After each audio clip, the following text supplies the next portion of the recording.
Belanın güya edip ziyaret arşında kibriyanı seyle verme elden bu feyzi cavidanı tez gel amandı tez gel didar Kerbela'ya pervaz edir yürekler gülzar Kerbela'ya efsen edir melekler zübbar Kerbela'ya pervaz edir yürekler gülzar Kerbela'ya efsen edir melekler zübbar her feyziden mukaddem her feyziden farize yazaltığı şegabre eşk ile bir arıze her feyziden mukaddem her feyziden farize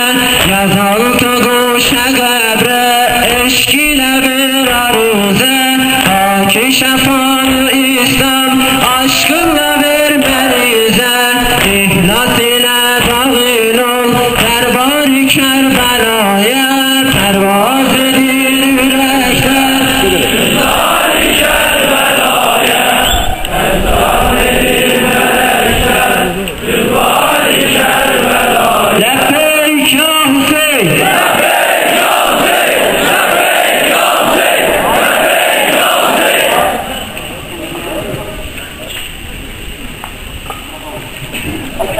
İmam Zeyn Abdeslam buyurdu ki Əmmum Abbas daxildaydı, ona Babel Həvaic deyirdiler.